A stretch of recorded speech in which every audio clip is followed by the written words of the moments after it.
मना किया, किसान भी आगे आए, लेकिन किसान की ये शर्त थी कि अगर इतने पुण्य काम के लिए उनकी जमीन ली जा रही है तो कम से कम 6 गुना सर्किल रेट का उन्हें मुआवजा दिया जाए। आपको ये सोचना चाहिए, क्या जिन किसानों की जमीन लेकर के वो एयरपोर्ट बना है, क्या इस पुण्य काम के लिए उनको इतना मुआवजा दिया गया? क्या आपने मुआवजे में भेदभाव नहीं किया? दूसरा, स्टेशन तो बनते ही हैं, बनेंगे। मुझे खुशी है कि उन्होंने स्टेशन बनाया, लेकिन आज मैं आपसे कहना चाहता हूं, जितने भी बड़े बड़े कथावाचक जी या रिलीजियस प्रीचर आए हैं जी, आप आज भी पता कर लीजिए, सब वहीं पर जाकर के अपनी बात रख रहे हैं जो कभी समाजवादी सरकार में बना था, एक स्थान बना था, भजन स्थल बना था, जहां पर आप परफॉर्म कर सकें, कह सकें। आज जितने लोग भी आ रहे हैं, सब के सब जाकर के वहां अभी तक कार्यक्रम किए हैं। वहां अखिलेश जी, आपने बोला कि रेलवे स्टेशन, एयरपोर्ट बनने की आपको खुशी है, मंदिर बनने की कितनी खुशी है? नहीं, वो क्योंकि आपने पहले ही कह दिया कि कोर्ट के फैसले से बना है, और कोई भी हिंदुस्तानी होगा जिसको हिंदू मुस्लिम एकता की बात करनी है, किसी भी धर्म का कोई भी बनेगा उसमें खुशी होगी, किसको खुशी नहीं होगी? तो पहली प्रार्थना राम के दरबार में क्या लगाएंगे अखिलेश जी? लेकिन खुशी के साथ साथ हमें यह भी सोचना पड़ेगा जी, अगर आप जाएं अयोध्या में जाकर के, आप यूपी में आए, तो क्या नौजवानों को नौकरी रोजगार मिल रहा है?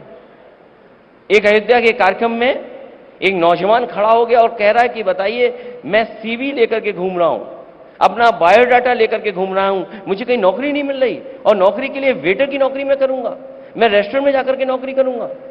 आप अगर इतना बड़ा काम कर रहे हैं तो कम से कम नौजवानों को सम्मान का रोजगार नौकरी तो दे दो। आप सम्मान का रोजगार नौकरी नहीं दे रहे। जी, मेरा एक सवाल है कि निमंत्रण तो आपको भी मिला और आपने कहा कि ये बीजेपी और आरएसएस का कार्यक्रम है, विपक्ष भी इस बात को कह रहा है, निमंत्रण अस्वीकार करा, वो कहानी किस्सा क्या है पूरा?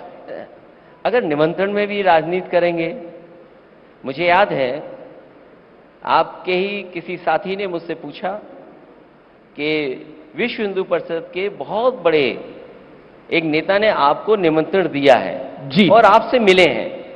मैंने उसी समय कहा कि मुझे किसी से निमंत्रण नहीं मिला, न मुझे कोई नेता मिला है।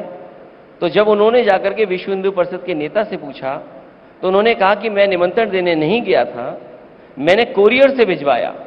जब मैंने अगले दिन उनसे पूछा कि आपने कोरियर से भिजवाया, उसकी कम से कम रिसिप्ट तो दे दें, तो जब मैंने रिसिप्ट मांगी तो उन्होंने कोरियर से नहीं, अयोध्या से स्पीड पोस्ट से मुझे भिजवाया था। तो सोचो राजनीति कौन कर रहा था इस पर?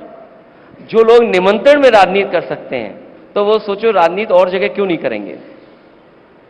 लेकिन निमंत्रण आया, निमंत्रण तो आपको मिला, चाहे स्पीड पोस्ट से ही मिला, तो आपको नहीं लगता जाना तो चाहिए था? रामलला बुला रहे हैं, 550 साल बाद मंदिर बन रहा है, अगर चले जाएंगे तो क्या हर्ज हो जाएगा? देखिए, रामलला और राम पहले से हैं जी, और मैंने हर बार ये कहा और फिर कहता हूं मैं इस बार कि जब बुलावा आएगा मैं जाऊंगा, और जो निमंत्रण मिला उसका मैंने उन्हें धन्यवाद दिया, और धन्यवाद के साथ साथ मैंने कहा कि मैं पूरे परिवार के साथ जाऊंगा जी जी, और एक दर्शनार्थी बनकर के मैं जाऊंगा, और जब भगवान बुलाएंगे तो मैं जाऊंगा। लेकिन कई बार ऐसा होता है कि आपके कुछ नेता ऐसे बयान दे देते हैं जिनका सोशली नुकसान, पॉलिटिकली नुकसान हो जाता है। मैं एक एक करके सबका नाम लूं तो उस पर बड़ा वक्त चला जाएगा, लेकिन क्या आपको लगता नहीं है कि आपको अपने नेताओं को भी थोड़ा बांध के रखना चाहिए? कई